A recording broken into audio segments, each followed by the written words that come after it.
All right, welcome back. It's the second video in the same day. This is going to be our door video. Again, we apologize. We just ran out of time on the drywall in.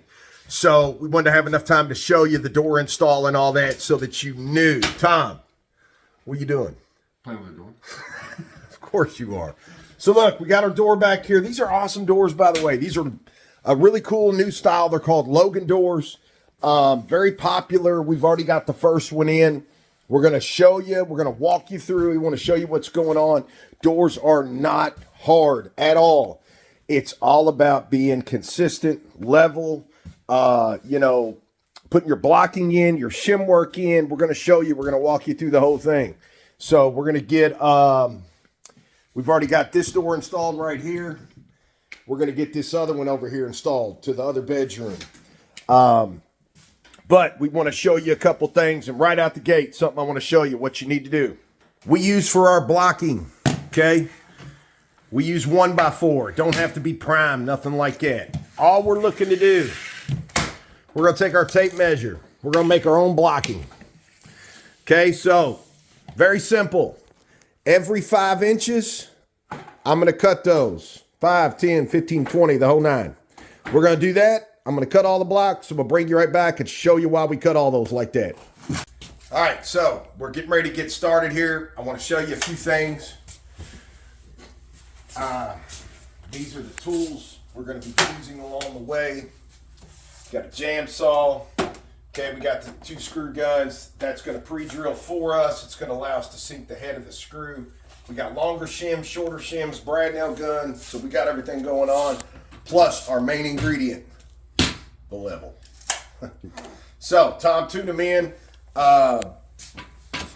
Couldn't tell you the last time that we got ready to set a door and the actual 2x4 was on point. So we really lucked out there. Normally we're having to shim and tweak these blocks and stuff to get the door to actually sit straight. Matter of fact, we had to do it to that one. So, coincidental, this one here is right on the money. So first thing you want to do that we always do, of course, when we use the 1x4, look, I'm going to set it right here on the inch mark so we get a true measurement. So this is this is 5/8 thick, 5/8 of an inch. I've seen some 1x that it's 11/16. I've seen 1x that's actually a true 3/4. So we like to go by these. They're pretty common and they're right in line with what we're trying to do. Not too thick, not too thin. First order of business is our opening. Now we've already measured the height, measured all the heights throughout the house. We already know those are good. So if you haven't, definitely check that before you get ready to set your door. We are at 32 9/16. Now I'm going to come over here frame to frame, 31 3/8. So the reason I did that, I wanted to make sure that by putting blocking here, okay, 31 3/8. So we are working with, roughly about 1 1/8 inches is what we're working with. So plenty of room to set the blocking, put shims in here, and still have enough room over here to shim the additional side. So let me show you here. Walk over here with me. Let me show you. Every door has these. The screws are a smidge long. They come out and pierce. And if you put your blocking right here on the meat, you'll see that the screws are going to cause you to gap. It's going to cause that to tweak. So, see that number 1. 1 inch off the bottom of the jamb is where I'm going to set my first block. That way I'm not in any way, shape, or form in line with here, but I'm close enough to the hinge so it's super strong. 44 on the next one, so bottom up, 44 inches. This one's going to go right above that center hinge. And last but not least, 75. Right up here for the support up here by the header. So those are our 3 blocks. I write the numbers on there so by the time we get over here and transfer it to the wood, we don't forget. So I'm going to take my tape.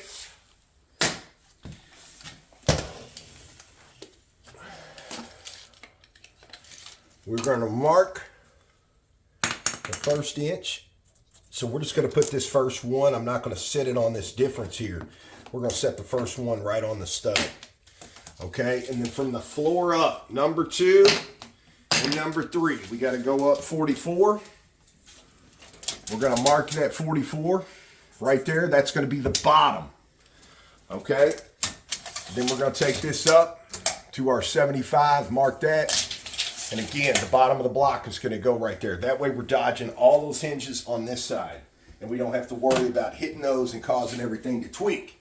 So, we're going to get these set in place. We're going to get the door in here in position, and we'll bring it right back. We're going to show you how to do this. So, we've got our bottom 2 blocks in. Look, so just regular drywall screws for your blocking. You don't have to get fancy. We've got wood screws to actually go in the frame. We'll show you that. But remember, there's our mark, 75, right at the bottom. And the reason we put 2 screws instead of 1 in the center, 2 different reasons. 1, we don't want it to spin when we're done. And 2, when we go to shove our shims in here later, we pre-drill. We're going to pre-drill right through those shims. I got a habit of looking for the middle with the door right in the way. So I'm always shooting for the middle of the block. That way if I put the screws here holding the block up and down, then I don't have to worry later on about hitting one of those screws in the center when I'm trying to come through the frame and all. So just right in there, get it snug.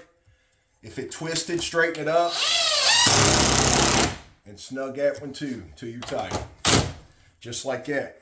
Blocking's in, we're ready to set the door in here, right against what luckily we already know straight. And we're gonna shim anything at all if it needs it. Go ahead and get this side attached, and then we're gonna show you how we do this side over here. All right, so we got our door just casually just resting in here. Everything is kind of sitting in position. You know, the frame's not out here twisted, and we're trying to get this straight. So a couple things. All we did, we just showed you. We set those blocks. Those blocks are in. It's going to be solid. Now it's getting this side straight with this and to keep everything in line. So we use one of the blocks at a shim. Set the block underneath there. You got a little bit of daylight and hit that shim until everything is loosely, just casually sitting in here. And then look, we're already going to put the level on. Look up top. Is that money? It's money. So now that we know this one's money, the block and the shim is helping me back there, holding everything so that a human is not sitting there trying to steadily hold that. So check this out. We're going to take this guy, pile it right through, 4 screw, and then it's got a sinker on there as well. I make a mark right over here mid-stride of the block, so I know by looking right there that that's pretty much in the center. And now this is pretty much holding everything, so I'm just going to help hold it. I'm going to zip this through.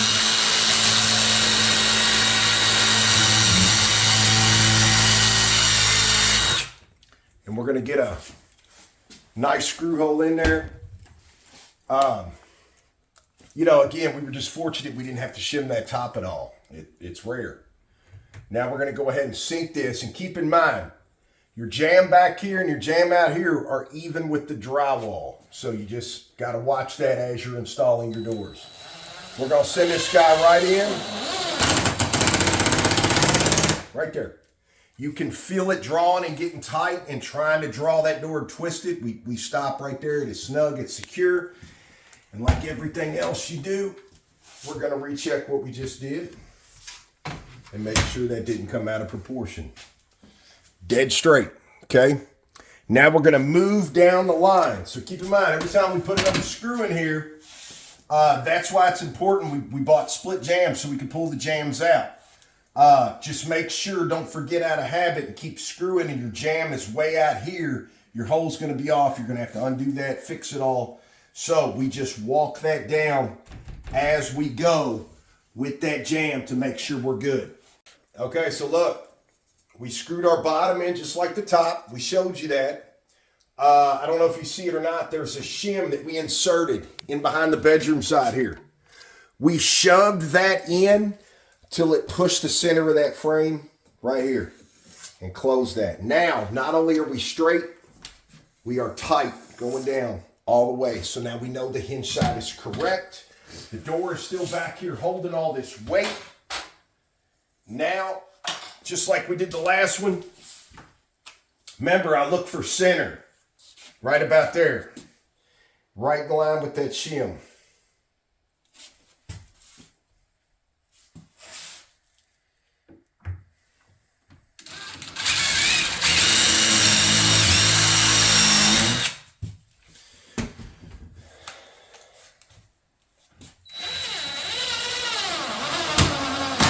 Bam. When you hear that clicking, you can feel it. It grabbed. It is solid. Now we are dead straight on the hinge side. Now the only thing we have to worry about is the header and this guy that's kind of just free floating over here in position. So we're going to get ready for this and show you how we go about that. All right, so look. Remember our hinge side was in. I want to show you. See the gap right there, how that's even. Hits the header, even. Same thing coming down. All that is even now. Usually, the hinge side, we can get away with shimming 3 to 4 different blocks, okay? But a lot of times the striker side, we might get into 4 or 5.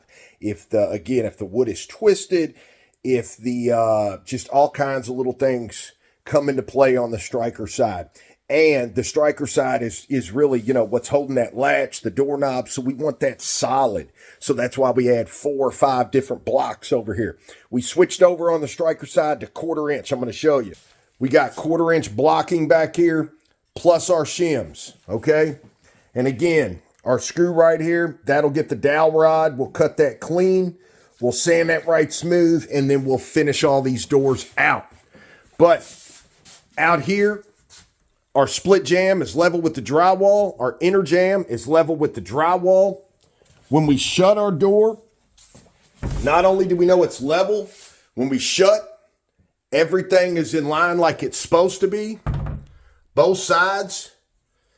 And more importantly, let me show you this. When you shut a door, here you go, Tom. When you're done installing a door, one of the coolest things, easiest thing to do, I should be able to take this and sling this shut, so to speak, and it ought to just cushion itself. So watch. One finger. See? When you can get that to hit and freely bounce back, I mean, ever so slightly. There's my hands. Okay, I didn't quite make it there. I didn't have enough juice on me. One more time. Come on, come on, come on.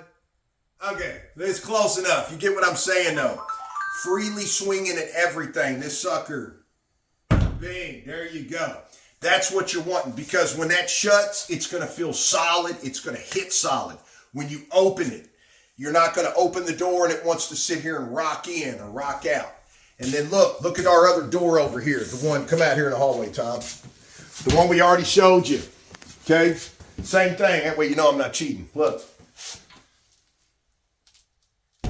That's what we're talking about right there. That's what type of action we know we need to see on the front side before we go install the door handle and the striker and the hardware. And then just in case you were wondering, bam, in the bubble. All right, so that's it. Sews up our door install. Hope this helped. Again, happy Friday going into the weekend. Hope everybody has a great weekend, and we are out. It is time for me to go home and get my youngest, who's going for his brown belt tonight in Taekwondo. Be careful, Tom, here next couple years. 9-year-old going to be whooping up on us. Hey, until the next one, thanks for tuning in. Thanks for watching. We'll see y'all back on Monday.